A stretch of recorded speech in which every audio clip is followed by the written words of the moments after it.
दोस्तों, विक्रम बेताल की इस कहानी का नाम है मृत प्रेमिका और आत्मा का सौदा। तो चलिए शुरू करते हैं।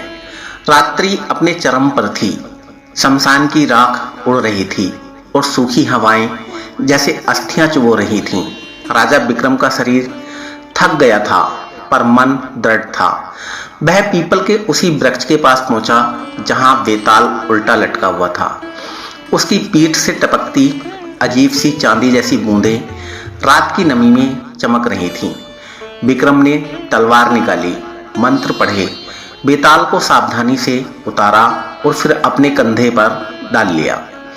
चलते ही बेताल ने धीमे स्वर में फुसफुसाया, राजन, अब सुनो एक ऐसी कथा जो प्रेम, मृत्यु और आत्मा के सौदे से बुनी गई है। एक ऐसी कहानी जहां एक मनुष्य प्रेम के लिए वह भी दांव पर लगा देता है जो उसे जन्मों जन्मों तक परिभाषित करती है, उसकी आत्मा। बेताल ने कहना शुरू किया। बहुत समय पहले पूर्व दिशा में फैला था एक छोटा सा लेकिन समृद्ध राज्य, कामरूप। यह राज्य वनों से घिरा था। नदियां यहाँ सांपों की तरह बल खाती थीं और पर्वतों की चोटियां हमेशा कुहासे से ढकी रहती थीं। कामरूप का वातावरण रहस्यमय था, जैसे हर वृक्ष, हर पत्थर कोई गुप्त बात कह रहा हो। यहाँ का राजकुमार था आर्यमन। वह न केवल युद्ध कला में पारंगत था, बल्कि विद्वता, संगीत और कविता करने में भी अद्वितीय था। किंतु उसके हृदय में सबसे गहरी आकांक्षा थी सच्चे प्रेम को पाना।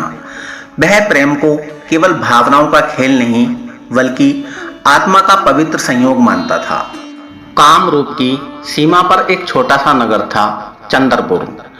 वहां रहती थी एक युवती, विलासिनी, जिसका सौंदर्य मंत्रमुग्ध कर देने वाला था। उसकी आंखों में दूर दूर तक फैले समुद्रों की नमी थी और उसकी मुस्कान में ऐसी चंचलता थी कि सूर्य भी अपना तेज धीमा कर देता। एक बसंत के दिन जब आर्यमन शिकार करते करते चंद्रपुर पहुंचा, तब पहली बार उसकी दृष्टि विलासिनी पर पड़ी। वह उस समय एक कुएं से पानी भर रही थी। सिर पर नीला आंचल था और चूड़ियों की रुंझुन हवा में तैर रही थी। उनकी नजरें मिली, वक्त रुक गया, सारी दुनिया धुंधली हो गई, बस एक दूसरे का चेहरा याद रह गया। उनके बीच बिना शब्दों के एक वाचा बंध गई। हम एक दूसरे के हैं, इस जन्म में भी, अगले जन्मों में भी। दोनों छिप छिप कर मिलने लगे। चांदनी रातों में वनों की ओट में बैठकर गीत गाते, भविष्य के सपने बुनते। विलासिनी की मधुर वाणी आर्यमन के लिए अमृत के समान थी। उन्होंने गुप्त रूप से प्रण किया, अगर इस जीवन में एक न हो सके तो मृत्यु में भी एक दूसरे का साथ नहीं छोड़ेंगे। किंतु भाग्य को कुछ और ही मंजूर था। कामरूप का प्रधानमंत्री चाणक्य राजनीति का कठोर साधक था। वह चाहता था कि आर्यमन किसी शक्तिशाली पड़ोसी राज्य की राजकुमारी से विवाह करे, जिससे सत्ता को बल मिले। जब उसे आर्यमन और विलासिनी के प्रेम का पता चला तो वह क्रोधित हो उठा। उसने तय कर लिया कि किसी भी कीमत पर इस प्रेम को समाप्त करना होगा। एक दिन चंद्रपुर में एक विशाल उत्सव का आयोजन हुआ। पूरे नगर को फूलों से सजाया गया, मिठाइयाँ बांटी गई। विलासिनी भी उसमें सम्मिलित हुई, सुंदर वस्त्रों में आभाओं से दमकती हुई। मंत्री ने एक चाल चली। विलासिनी को एक मधुपान भेजा गया, जिसमें अदृश्य विष मिला था, एक ऐसा जहर जो धीमे धीमे हृदय की गति को रोक देता था। विलासिनी ने अज्ञानता में वह प्याला पी लिया। कुछ ही क्षणों में उसके चेहरे की रंगत फीकी पड़ने लगी, होठ नीले होने लगे और वह भीड़ के बीच ही भूमि पर गिर पड़ी। नगर में हाहाकार मच गया। आर्यमन भागते हुए वहां पहुंचा। उसने बिलासनी को गोद में उठाया, पर वह तब तक आखिरी सांस ले चुकी थी। उस रात्रि आर्यमन ने बिलासनी के शव को छोड़ने से इनकार कर दिया। वह उसे अपनी बाहों में लिए बैठा रहा, प्रलय जैसी वेदना में डूबा हुआ। आसमान पर बादल गरज रहे थे, बारिश हो रही थी, पर वह न भीगा न कांपा, बस निशब्द विलाप करता रहा। उसने संकल्प लिया, अगर मृत्यु ने विलासिनी को मुझसे छीन लिया है तो मैं मृत्यु को भी हरा दूंगा।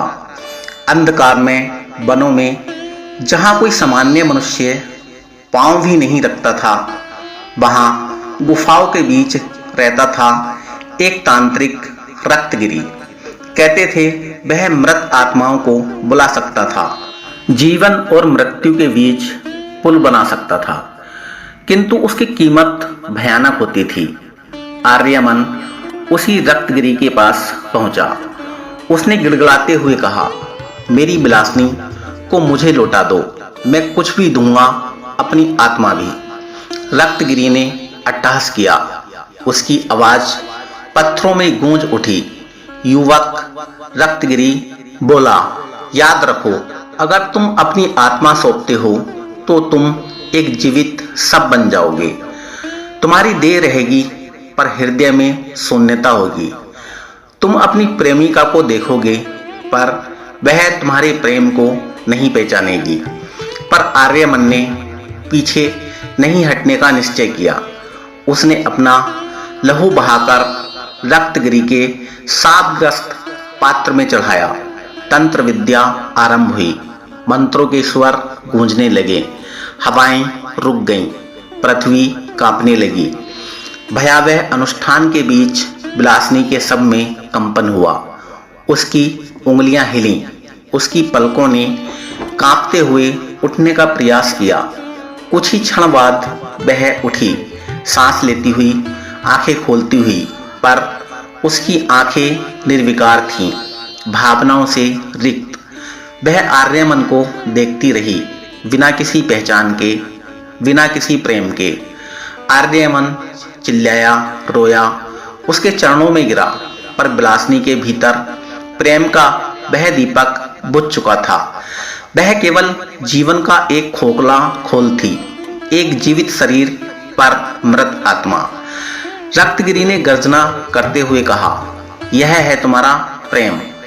तुमने आत्मा खोकर केवल हड्डियों और मांस का ढांचा पाया। अब जीवन भर तुम इसी छाया के साथ भटकते रहोगे। बरसों बीते, कामरूप का राजमहल वीरान हो गया था। आर्यमन और बिलासनी दोनों जीवित थे, परंतु मृत समान। चंद्रपुर की गलियों में रात के समय आर्यमन को भटकते देखा जाता। वह बिलासनी के पीछे चलता, कभी उसका हाथ पकड़ने की कोशिश करता, पर हर बार उसका हाथ खाली हवा को पकड़ता। बिलासनी बस चुपचाप चलती, एक निर्जीव मूर्ति की तरह। काम रूप में एक कहावत बन गई, जिसने प्रेम में अपनी आत्मा गंवाई, वह कभी प्रेम नहीं पा सका। अब बेताल ने गहरा प्रश्न उछाला, राजा विक्रम, बताओ, क्या आर्यमन ने सही किया था? क्या सच्चा प्रेम आत्मा के विनाश का अधिकारी है? क्या रक्तगिरी ने अन्याय किया? विक्रम ने गहरी सांस ली। रात्रि का कुहासा अब उसकी आंखों के सामने घूमने लगा था। वह गंभीर स्वर में बोला, बेताल, प्रेम का अर्थ है आत्मा का विस्तार, ना कि उसका विनाश। आर्यमन का प्रेम सच्चा था, परंतु उसका निर्णय मूर्खता से भरा था। सच्चा प्रेम पीड़ा सह सकता है, परंतु सच्चे प्रेम में आत्मा का सौदा नहीं होता। रक्तगिरी का तंत्र अधर्मपूर्ण था। उसने प्रेम का अपमान किया, परंतु दोष केवल रत्नागिरी का नहीं, आर्यमन का भी है, क्योंकि प्रेम में विवेक और साहस आवश्यक है, ना कि अंधा बलिदान। बेताल ठहाका मारकर हंस पड़ा। वहां राजन फिर से उत्तर दिया, फिर से वचन तोड़ा, और पल भर में वह फिर उड़ गया। पीपल के ऊंचे डाले पर वापस जाकर झूलने लगा। विक्रम ने तलवार उठाई, नेत्रों में ज्वाला भरकर आगे बढ़ चला अगली कथा की ओर।